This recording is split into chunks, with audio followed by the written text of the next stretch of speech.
വേഗമേറിയ കർത്താവായ യേശുക്രിസ്തുവിന്റെ നാമത്തിൽ എല്ലാ വിശുദ്ധന്മാർക്കും സ്നേഹവന്ദനം. കർത്താവിൻ്റെ കൃപയാൽ കർത്താവ് നമുക്ക് ഒരു ദിവസം കൂടി ദാനമായി തന്നു.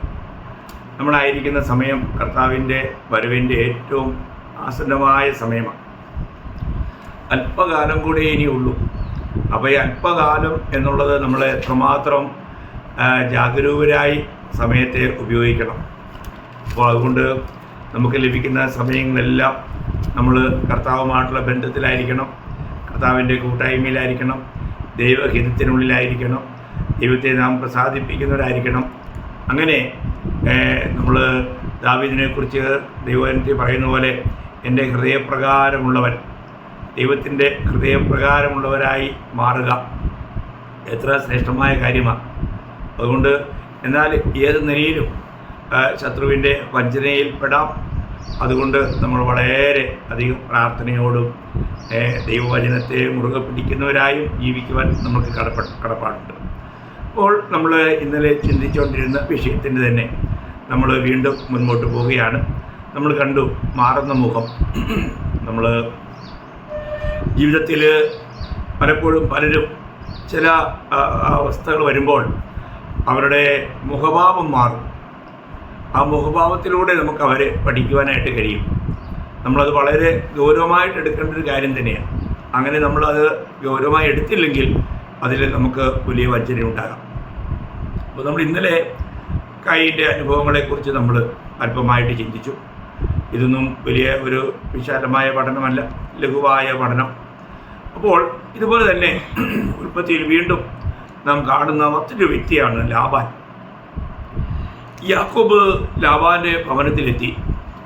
അപ്പോൾ അവിടെ നമുക്കറിയാം, ലാബാൻ്റെ സഹോദരി പുത്രനായ യാക്കോബ് ഇവിടെ ഇപ്പോൾ ലാബാൻ്റെ ഭവനത്തിലെത്തിയിരിക്കുക. അതിൻ്റെ കാരണങ്ങളൊക്കെ നിങ്ങൾക്കറിയാം. അവിടെ തൻ്റെ സഹോദരന് കിട്ടേണ്ട ജ്യേഷ്ഠ പുത്രൻ്റെ അനുഗ്രഹങ്ങളൊക്കെ ഉപായത്താൽ യാക്കോബ് പ്രാപിച്ചു. അതുകൊണ്ട് ഏശാവ് ഒരു തീരുമാനമെടുത്തു, ഞാൻ അവനെ കൊല്ലും.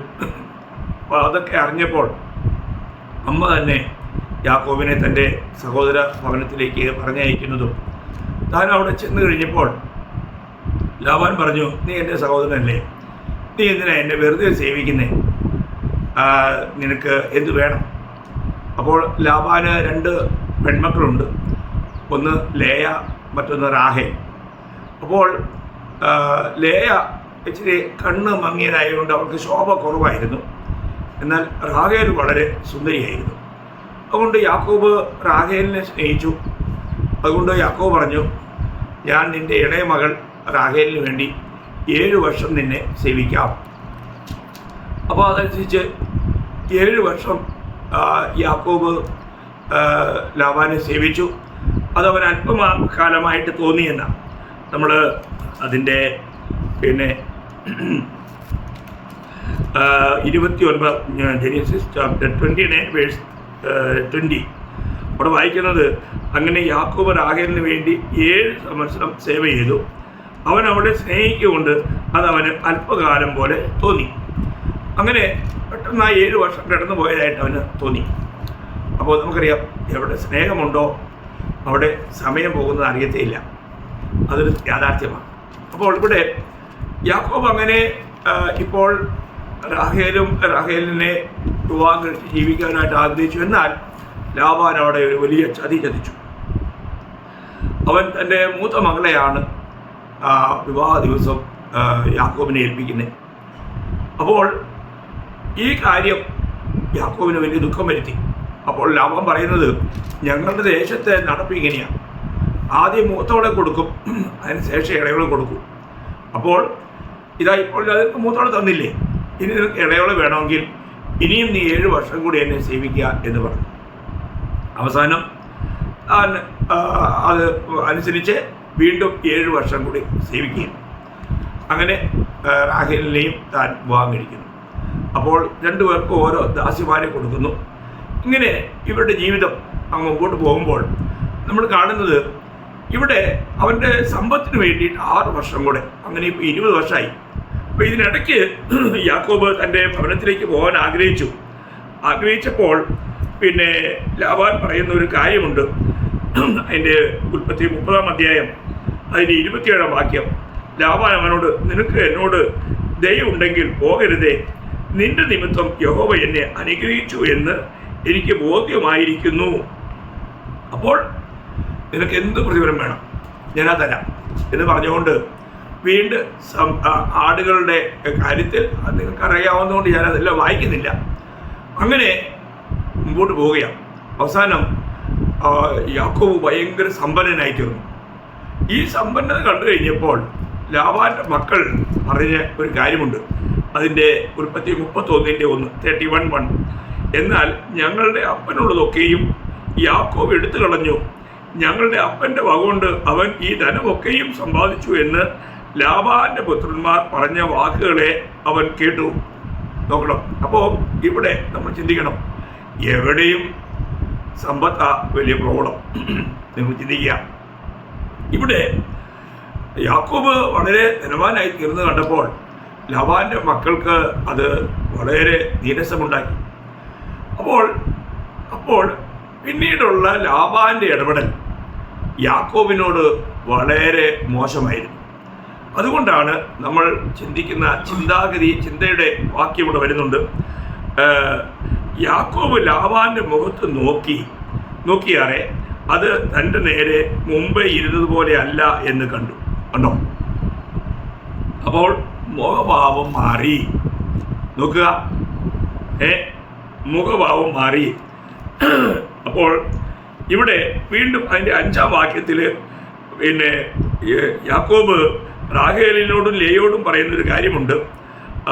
നിങ്ങളുടെ അപ്പൻ്റെ മുഖം എൻ്റെ നേരെ മുമ്പലത്തെ പോലെ അല്ല എന്ന് ഞാൻ കാണുന്നു.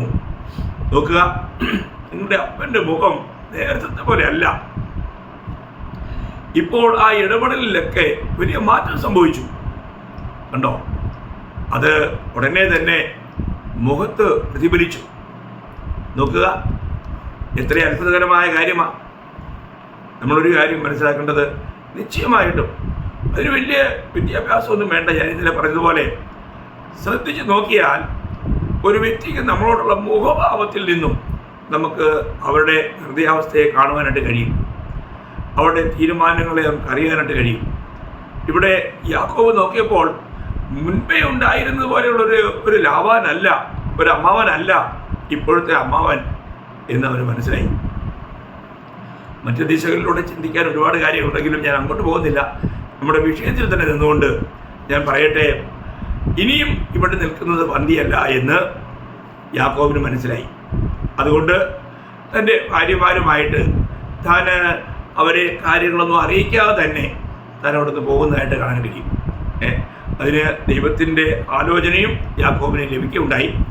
കാരണം ദൈവം പറഞ്ഞു, ഇനി നീ ഇവിടെ സ്ഥലം വിട്ടോളാൻ പറഞ്ഞു.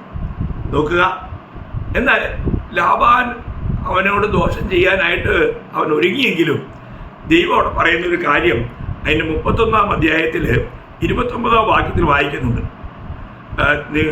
നിങ്ങളോട് ദോഷം ചെയ്യുവാൻ എൻ്റെ പക്കൽ ശക്തിയുണ്ട്, എങ്കിലും നീ യാക്കോബിനോട് ഗുണമെങ്കിലും ദോഷമെങ്കിലും ചെയ്യാതിരിക്കാൻ സൂക്ഷിച്ചുകൊള്ളുക എന്ന് നിങ്ങളുടെ പിതാവിൻ്റെ ദൈവം കഴിഞ്ഞ രാത്രി എന്നോട് കൽപ്പിച്ചിരിക്കുന്നു. ഉണ്ടോ? വാസ്തവത്തിൽ എത്ര വലിയ അത്ഭുതമല്ലേ ദൈവമക്കളെ സംബന്ധിച്ചിടത്തോളം. പ്രിയമുള്ളവരെ, നമുക്ക് ആരെങ്കിലും ദോഷം ചെയ്യാൻ ആഗ്രഹിച്ചാലും അതിൽ നിന്ന് നമ്മളെ വിടുവിക്കുന്നത് നമ്മുടെ ദൈവമാണ്. നമ്മുടെ കർത്താവിനെ കേൾക്കുവാനും അനുസരിക്കാനുമുള്ള ഒരു മനോഭാവം നമുക്കുണ്ടായിരിക്കണം. ഇവിടെ യാക്കോബിനെ സംബന്ധിച്ചിടത്തോളം യാക്കോബ് ദൈവത്തെ പൂർണ്ണമായിട്ട് ഇവിടെ അനുസരിക്കുക. അങ്ങനെ അവർ പുറപ്പെട്ടു. അപ്പോൾ ഇവിടുത്തെ ഏറ്റവും വലിയൊരു കാര്യം ലാബാന്റെ മുഖത്തെ പഠിച്ചറിയുവാൻ യാക്കോബിനിടയായി എന്നുള്ളതാണ്. അപ്പോൾ ഇങ്ങനെ അനേക സംഭവങ്ങളാണ് നമുക്ക് കാണാൻ കഴിയുന്നത്. നമുക്കറിയാം, പിന്നെ ദാവീദിൻ്റെ മകനായ അബ്ശാലോമിനെ കുറിച്ച് പറയുന്ന ഒരു വാക്യം 2 ശമൂവേൽ 13-ാം അധ്യായം, 2 ശമൂവേൽ chapter 13. ലോർഡ് ജീസസ് 2 ശമൂവേൽ അതിൻ്റെ 13-ാം അധ്യായം 32-ാം വാക്യത്തിൻ്റെ 2 ശമൂവേൽ 13-ാം അധ്യായം അതിൻ്റെ 32-ാം വാക്യത്തിൻ്റെ അവസാനം, തൻ്റെ സഹോദരിയായ താമാരിനെ അവൻ അപമാനിച്ച നാൾ മുതൽ അബ്ശാലോമിൻ്റെ മുഖത്ത് ഈ നിർണയം കാണുവാനുണ്ടായിരുന്നു. അപ്പോൾ ഇവിടെ നമുക്ക് കാണാൻ കഴിയുന്നത്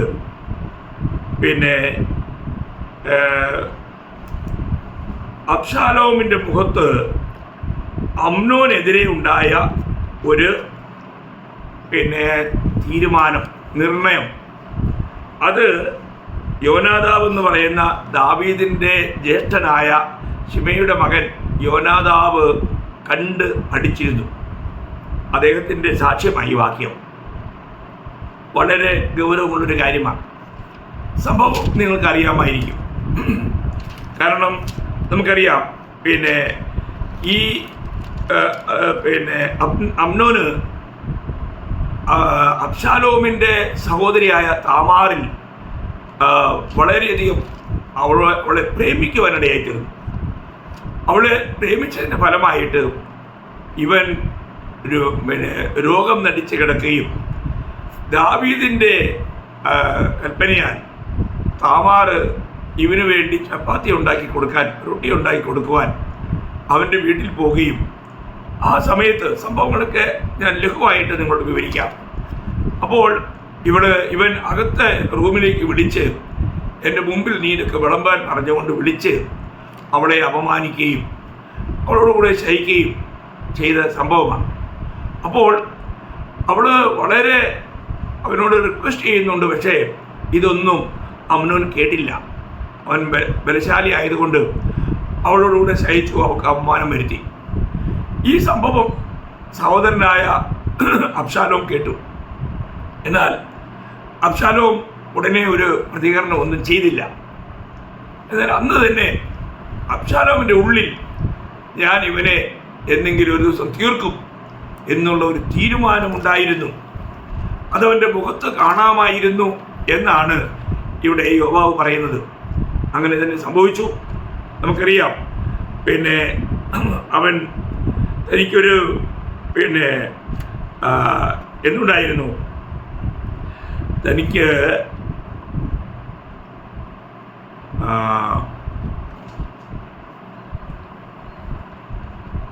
തനിക്കൊരു ആടുകളെ കത്തിരിക്കുന്ന ഞാനത് അതിൻ്റെ 13-ാം അധ്യായം 2 ശമൂവേൽ 13-ാം അധ്യായം 24-ാം വാക്യം, അബ്ശാലോം രാജാവിൻ്റെ അടുക്കലും ചെന്ന് അടിയന് ആടുകളെ രോമം കത്തിരിക്കുന്ന അടിയന്തരമുണ്ട്, രാജാവും ഭൃത്യന്മാരും അടിയനോടുകൂടെ വരയണമേ എന്നപേക്ഷിച്ചു.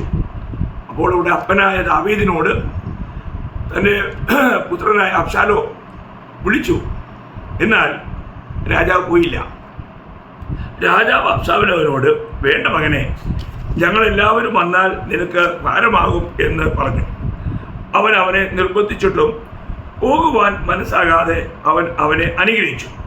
അപ്പോൾ അബ്ശാലോം, അങ്ങനെയെങ്കിൽ എൻ്റെ സഹോദരൻ അമ്നോൻ ഞങ്ങളോട് പോരട്ടെ എന്ന് പറഞ്ഞു. രാജാവ് അവനോട്, അവൻ പോരുന്നത് എന്തിനു എന്നും പറഞ്ഞു. എങ്കിലും അബ്ശാലോം നിർബന്ധിച്ചപ്പോൾ അവൻ അമ്നോനെയും രാജകുമാരന്മാരെ ഒക്കെയും അവനോടുകൂടെ അയച്ചു. നോക്കണം, ഇവിടെ അബ്ശാലോം ഒരവസരം കാത്തിരിക്കുക. അപ്പോഴാണ് ഈ ആടുകളെ രോമം കത്തിരിക്കുന്ന ആ ഒരു അവസരത്തിൽ എല്ലാവരെയും പിടിച്ച് ഒരു ആഘോഷം നടത്തുക, അതൊരു പതിവാണ്. ഈ അവസരം വന്നപ്പോൾ അബ്ശാലോമിനെ എന്ത് ചെയ്തു? പിതാവിനെ വിളിച്ചു. പിതാവ് ഒഴിഞ്ഞു. കാരണം വലിയ ചിലവുള്ള കാര്യം എൻ്റെ അവിടെ ചെന്ന് കഴിഞ്ഞാൽ അത് വരണ്ടല്ലോ എന്ന് വിചാരിച്ച് ദാവീദ് രാജാവ് അതിൽ നിന്നും പിന്മാറി. എന്നാൽ അവൻ റിക്വസ്റ്റ് ചെയ്യുകയാണ് അപ്പനോട്, അമ്നോൻ എന്ന് വരട്ടെ. എന്തിനാ അമ്നോൻ വരുന്നേ? അല്ലല്ലോ, അവൻ വരട്ടെ, അവൻ എൻ്റെ സഹോദരനല്ലേ എന്നൊക്കെ പറഞ്ഞ് നല്ല വർത്തമാനം പറഞ്ഞ് കൊണ്ടുപോവുക. എന്നിട്ട് ഈ അബ്ശാലോം എന്ത് ചെയ്തിരുന്നു? അബ്ശാലോം തൻ്റെ ദാസന്മാർക്ക് ഒരു കൽപ്പന കൊടുത്തിരുന്നു. എന്താണെന്നറിയാമോ? അതിൻ്റെ 28-ാം വാക്യം, 2 ശമൂവേൽ chapter 13 verse 28. എന്നാൽ അബ്ശാലോം തൻ്റെ ബാല്യക്കാരോട്, നോക്കിക്കൊള്ളുവിൻ, അമ്നോൻ വീഞ്ഞു കുടിച്ച് ആനന്ദിച്ചിരിക്കുന്ന നേരം ഞാൻ നിങ്ങളോട് അമ്നോനെ അടിച്ചു കൊല്ലുവിൻ എന്ന് പറയുമ്പോൾ നിങ്ങൾ അവനെ കൊല്ലുവിൻ, ഭയപ്പെടരുത്. ഞാനല്ലോ നിങ്ങളോട് കൽപ്പിച്ചത്, നിങ്ങൾ ധൈര്യപ്പെട്ട് ശൂരന്മാരായിരിപ്പിൻ എന്ന് കൽപ്പിച്ചു. നോക്കണം, അപ്പോൾ ഇവിടെ സംഭവിക്കുന്നത് എന്താണ്? തൻ്റെ സഹോദരിയോട് വഷളത്വം കാണിച്ച അമ്നോനെ ഇവിടെ അബ്ശാലോം തൻ്റെ ദാസന്മാരെ കൊണ്ട് അടിച്ചു കൊല്ലിക്കുക. അപ്പോൾ ഈ തീരുമാനം എപ്പോഴുണ്ടായിരുന്നു? തൻ്റെ സഹോദരിയായ താമാറിനെ അപമാനിച്ച സമയം മുതലേ അവൻ്റെ മുഖത്ത് കാണാമായിരുന്നു എന്നാണ് ഇവിടെ യോനാദാവ് പറയുന്നത്. അപ്പോൾ ദാവീദ് രാജാവ് ആ മരണവിവരം കേട്ടപ്പോൾ എൻ്റെ മക്കളെ എല്ലാം അബ്ശാലോം കൊന്നുകളഞ്ഞു എന്ന് വിചാരിച്ച് കരയുമ്പോൾ യോനാദാവോട് ചെന്ന് പറയുന്നുണ്ട്, എന്നാൽ ദാവീദിൻ്റെ ജ്യേഷ്ഠനായ ശിമെയിയുടെ മകനായ യോനാദാവ് പറഞ്ഞത്, അവർ രാജകുമാരന്മാരായ യുവാക്കളെ ഒക്കെയും കൊന്നുകളഞ്ഞു എന്ന് യജമാനൻ വിചാരിക്കരുത്. അമ്നോൻ മാത്രമേ മരിച്ചിട്ടുള്ളൂ. തൻ്റെ സഹോദരിയായ താമാറിനെ അവൻ അപമാനിച്ച നാൾ മുതൽ അബ്ശാലോമിൻ്റെ മുഖത്ത് ഈ നിർണയം കാണുവാനുണ്ടായിരുന്നു. കണ്ടോ? ചില സഹോദരന്മാരെ കാണുമ്പോൾ തന്നെ അവരുടെ മുഖത്ത് തെറ്റായ ചില നിർണയങ്ങളെ ഉള്ളതായിട്ട് പഠിക്കാൻ നമുക്ക് കഴിയും. അത് അല്പകാലം കഴിയുമ്പോൾ അത് കൃത്യമായിരുന്നു എന്ന് നമുക്ക് വെളിപ്പെടുവാനും ഇടയാവും. അങ്ങനെയുള്ള അനേക അനുഭവങ്ങൾ ഞാൻ എൻ്റെ ജീവിതത്തിൽ ഞാൻ കണ്ടിട്ടുണ്ട്. പ്രിയമുള്ളവരെ, ഈ കാര്യം യോനാദാവ് നേരത്തെ തന്നെ അവൻ കണ്ടു. അവൻ്റെ മുഖത്തെ പഠിക്കുവാനായിട്ട് കഴിഞ്ഞു. മുഖത്തെ നമ്മുടെ നിർണയങ്ങൾ പഠിക്കുവാൻ കഴിയുന്നു. അല്ലെങ്കിൽ ഹൃദയത്തിൻ്റെ ഒരു യഥാർത്ഥ കണ്ണാടിയാണ് ഈ മുഖം എന്നുള്ള കാര്യം നമുക്ക് ഇവിടെയും കാണുവാനായിട്ട് കഴിയുക. ഇങ്ങനെയുള്ള അനുഭവങ്ങൾ നമുക്ക് മറ്റൊരു അനുഭവം നമുക്ക് കാണാൻ കഴിയുന്നത് നെഹമ്യാവിൻ്റെ പുസ്തകം 2-ാം അധ്യായം. അവിടെ നെഹമ്യാവിൻ്റെ അവസ്ഥ രാജാവ് കാണുമ്പോൾ രാജാവ് ചോദിക്കുന്ന ഒരു കാര്യമാണ്. വളരെ ലളിതമാണ്. 2-ാം അധ്യായം, നെഹമ്യാവ് അതിൻ്റെ 2-ാം അധ്യായം, അതിൻ്റെ 2-3 വാക്യം. രാജാവ് എന്നോട്, നിന്റെ മുഖം വാടിയിരിക്കുന്നത് എന്ത്? നിനക്ക് ദീനമൊന്നുമില്ലല്ലോ, ഇത് മനോദുഃഖമല്ലാതെ മറ്റൊന്നുമല്ല എന്ന് പറഞ്ഞു. കണ്ടോ? അപ്പോൾ നമ്മൾക്ക് ഒരു കാര്യം, രാജാവിന് നെഹമ്യാവിൻ്റെ മുഖത്ത് നോക്കിയപ്പോൾ തന്നെ നെഹമ്യാവിൻ്റെ മുഖത്തെ അവസ്ഥ കണ്ടപ്പോൾ അവനെന്തോ മനോദുഃഖമുണ്ട്. അപ്പോൾ ആ ദുഃഖം എങ്ങനെയുള്ളതാണെന്ന് കൂടെ തിരിച്ചറിയാൻ പറ്റും. അവന് മനോദുഃഖമുണ്ടെന്ന് രാജാവ് കണ്ടു. അത് സത്യമായിരുന്നു. യെരൂശലേമിനെ കുറിച്ചുള്ള കേട്ട വർത്തമാന നിമിത്തം താൻ വളരെ ദുഃഖിതനായിരുന്നു. പ്രിയമുള്ളവരെ, നമ്മളൊരു കാര്യം മനസ്സിലാക്കേണ്ടത്, അതിനെക്കുറിച്ച് ഞാൻ ഒരുപാട് വിശദീകരിക്കാനായിട്ട് ഇപ്പോൾ പോകുന്നില്ല. എങ്കിലും ഇവിടെ രാജാവ് നെഹമ്യാവിനോട് പറയുന്നത്, നിനക്ക് മനോദുഃഖമുണ്ട്, നീ ഒരു രോഗിയല്ല, എന്നാൽ നിനക്ക് മനോദുഃഖമുണ്ട് എന്നുള്ളതാണ്. അപ്പോൾ തിരുവചനത്തിൽ നമുക്ക് വീണ്ടും കാണുവാൻ കഴിയുന്ന ഒരു വലിയ കാര്യം 1 ശമൂവേൽ 18-ാം അധ്യായം, 1 ശമൂവേൽ chapter 18. അവിടെ നമ്മൾ വായിക്കുന്നത് ശൗലിനെ കുറിച്ചുള്ള ഒരു കാര്യമാണ്. 1 ശമൂവേൽ 18-ാം അധ്യായം, അതിൻ്റെ 6 മുതൽ 1 ശമൂവേൽ അതിൻ്റെ 18-ാം അധ്യായം 6 മുതൽ ഉള്ള വാക്യം. ദാവീദ് ഫെലിസ്ത്യരെ സംഹരിച്ച ശേഷം അവർ മടങ്ങി വരുമ്പോൾ ഇസ്രയേലിയ പട്ടണങ്ങളിൽ നിന്നൊക്കെയും സ്ത്രീകൾ പാടിയും നൃത്തം ചെയ്തുകൊണ്ട് തപ്പും തമ്പുരുവുമായി സന്തോഷത്തോടെ ശൗൽ രാജാവിനെ എതിരേറ്റിയെന്നു. സ്ത്രീകൾ വാദ്യഘോഷത്തോടെ ഗാനപ്രതികാരമായി മാറി. ശൗൽ 1000 കൊന്നു, ദാവീദോ 10,000 എന്ന് പാടി. അപ്പോൾ ശൗൽ ഏറ്റവും കോപിച്ചു. ഈ വാക്ക് അവന് അനിഷ്ടമായി. അവർ ദാവീദിന് 10,000 കൊടുത്തു, എനിക്ക് 1000 മാത്രം തന്നുള്ളൂ. ഇനി രാജ്യത്വമല്ലാതെ അവനെ കിട്ടുവാൻ എന്തുള്ളൂ എന്ന് അവൻ പറഞ്ഞു. അന്നു മുതൽ ശൗലിന് ദാവീദിനോട് കണ്ണുകടി തുടങ്ങി. നോക്കുക, ഇവിടെ ശൗലിൻ്റെ മുഖഭാവം മാറുകയാണ്. എത്ര ഭയങ്കരമാണ്!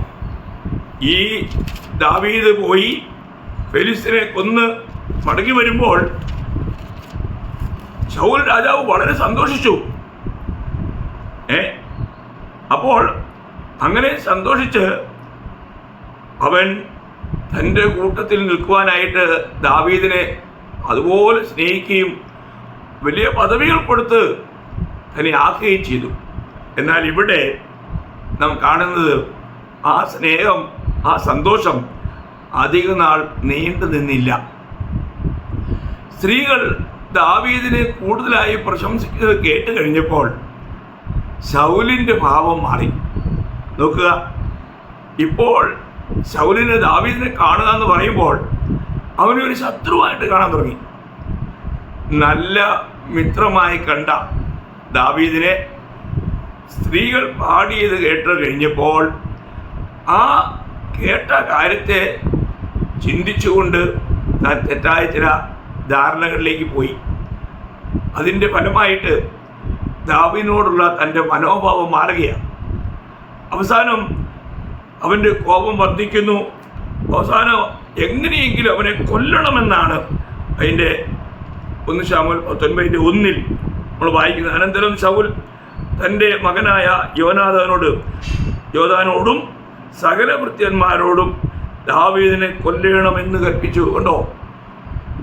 അപ്പോൾ ഇവിടെ ആ മുഖഭാവം എന്താണ്? ദാവീദിനെ കൊന്നുകളയുവാനുള്ള ഒരു തീരുമാനമുള്ള മുഖഭാവം. അത് പഠിക്കുവാനായിട്ട് ദാവീദിന് കഴിഞ്ഞു. ദാവീദ് അറിഞ്ഞ് തന്നെ വീണ്ടും മുന്നോട്ട് പോകുന്നതായിട്ട് നമുക്ക് കാണാൻ കഴിയും. പ്രിയമുള്ളവരെ, നമ്മളൊരു കാര്യം മനസ്സിലാക്കേണ്ടത്, പലരുടെയും മുഖഭാവത്തെ നമ്മൾ സൂക്ഷിച്ച് നോക്കിയാൽ അവരുടെ ഹൃദയത്തിലെ വിചാരങ്ങളെ ആ മുഖത്ത് പഠിക്കുവാനും സൂക്ഷിച്ചൊഴിയുവാനും നമുക്ക് കഴിയും. തുടർന്നുള്ള ദാവീദിൻ്റെ ചൂടുകളൊക്കെ വളരെ സൂക്ഷ്മതയുള്ളതായിരുന്നു എന്ന് നമുക്ക് കാണുവാൻ കഴിയും. അപ്പോൾ ഞാനിവിടെ പറയാൻ ആഗ്രഹിക്കുന്നു പറഞ്ഞാൽ, നമ്മുടെ മുഖഭാവം ഇന്ന് എന്താണ് വെളിപ്പെടുത്തുന്നത് എന്നുള്ളതാണ് നമ്മൾ ചിന്തിക്കേണ്ടത്. അപ്പോൾ ഓരോ വ്യക്തികളും അവരുടെ ജീവിതത്തിൽ അവരുടെ ഉള്ളിലുള്ള ആ മുഖഭാവത്തിൻ്റെ പ്രതിഫലനം നമുക്ക് മുഖത്ത് കാണുവാനായിട്ട് കഴിയും. എന്നാൽ ഒരു പുതിയ നിയമസഭയിലെ വിശുദ്ധനെ സംബന്ധിച്ചോളം ഇതിൽ നിന്നെല്ലാം വ്യത്യസ്തമായൊരു മനോഭാവമാണ്. നമുക്കറിയാം, സ്തെഫാനോസ് കല്ലേറ് കൊണ്ട് താൻ വളരെയധികം ദുഷിക്കപ്പെടുമ്പോൾ, തന്നെ നിന്ദിക്കുമ്പോൾ, ചുറ്റുപാട് നിൽക്കുന്നവരെല്ലാം അവഹേളിക്കുമ്പോൾ, അപ്പോസ്തലപ്രവൃത്തി 6:15 വായിക്കുന്നത്, അവരെല്ലാവരും അവൻ്റെ മുഖത്തേക്ക് നോക്കിയപ്പോൾ ഒരു സ്വർഗദൂതൻ്റെ മുഖം പോലെ ശോഭിക്കുന്നതായിട്ട് കാണാനിടയായി. നോക്കുക, കാരണം എന്താണ്? അവൻ്റെ ഹൃദയത്തിൽ അവനെ ദുഷിക്കുന്നവരെക്കുറിച്ച്, അവനെ നിന്ദിക്കുന്നവരെക്കുറിച്ച് അവന് പകയില്ല, വിദ്വേഷമില്ല. നോക്കുക, അവൻ്റെ ദൃഷ്ടി എപ്പോഴും സ്വർഗത്തിലേക്കാണ്, കർത്താവിങ്കിലേക്കാണ്. അതാ ദൈവമക്കളെ, നമ്മുടെ ജീവിതത്തിൽ വീണ്ടും ജനിച്ച ഒരു ഭക്തൻ്റെ ജീവിതത്തിൽ ഉണ്ടായിരിക്കേണ്ട ശ്രേഷ്ഠമായ അനുഭവം.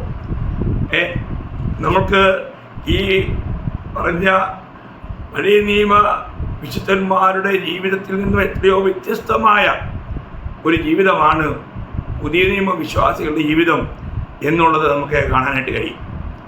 നമുക്ക് പ്രതികൂലമുണ്ടാകുമ്പോൾ നമുക്ക് യഥാർത്ഥമായിട്ടും കർത്താവിലേക്ക് നോക്കി സന്തോഷത്തോടെ ഈ പ്രതികൂലങ്ങളെ തരണം ചെയ്യുവാൻ നമുക്ക് കഴിയുമോ? കഷ്ടങ്ങളുണ്ടാകുമ്പോൾ, നിന്ദകളുണ്ടാകുമ്പോൾ, പരിഹാസങ്ങളുണ്ടാകുമ്പോൾ നമ്മുടെ യഥാർത്ഥത്തിലുള്ള മുഖഭാവം എന്തായിരിക്കും? അതോ നമ്മൾ ഉള്ളിൽ പക വെച്ചുകൊണ്ട്, വിദ്വേഷം വെച്ചുകൊണ്ട് പുറമെ ചിരിച്ച് കാണിക്കുന്ന അനുഭവമാണോ?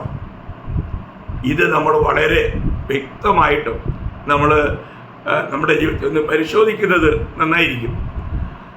എനിക്ക് എൻ്റെ ജീവിതത്തിൽ ഒരു ചെറിയൊരു അനുഭവം ഞാൻ ഇക്കാര്യത്തിൽ, നമ്മുടെ മിടുക്കോ നമ്മുടെ കഴിവോ ഒന്നുമല്ല, ദൈവകൃപ കൊണ്ട് മാത്രം. ഒരിക്കൽ ഒരു രാവിലെ സമയം 4 മണിയാകുന്നേ ഉള്ളൂ. ആ സമയത്ത് നമ്മൾ ഒരു സഹോദരൻ്റെ, രക്ഷിക്കപ്പെട്ട സഹോദരൻ്റെ ഒരു സഹോദരൻ പട്ടാളക്കാരനാണ്.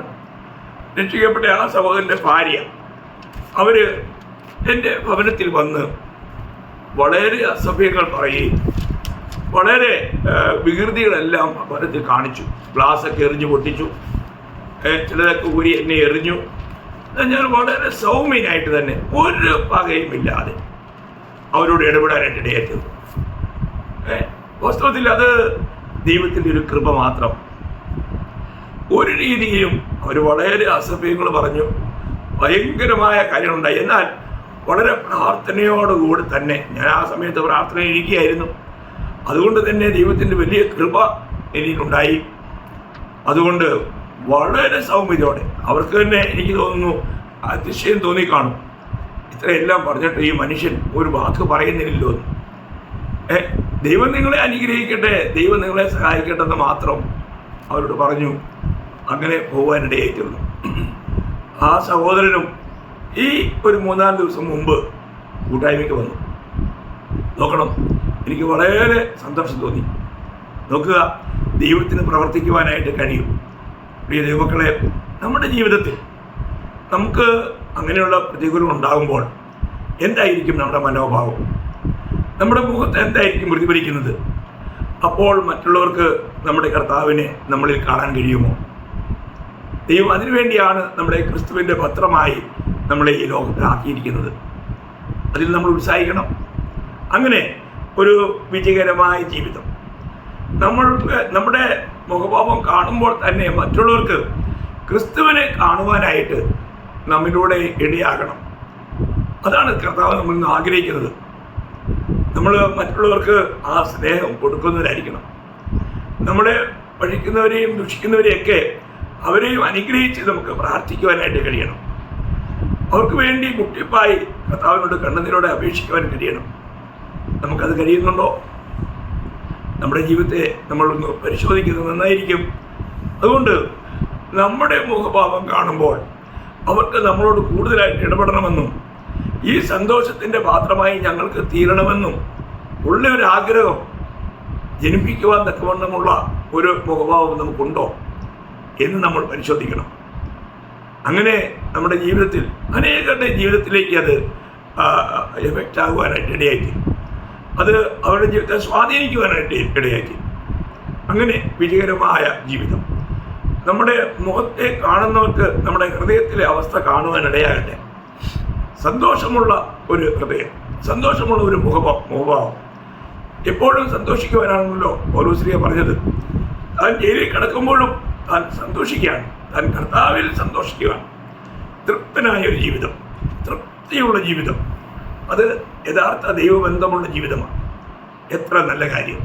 അങ്ങനെ ഒരു ജീവിതം നയിക്കുവാൻ, ജയാളിയായി തീരുവാൻ അതിനെ കേൾവിയാൽ നിങ്ങൾക്ക് എല്ലാവർക്കും കർത്താവ് ഇടയാക്കട്ടെ എന്ന് ആശംസിച്ചുകൊണ്ടും ആഗ്രഹിച്ചും പ്രാർത്ഥിച്ചുകൊണ്ടും ഇന്നത്തെ ഈ സന്ദേശം ഇവിടെ നിർത്തുന്നു. ദൈവമായ കർത്താവിന് മാത്രം ഉണ്ടാകട്ടെ. ആമേൻ.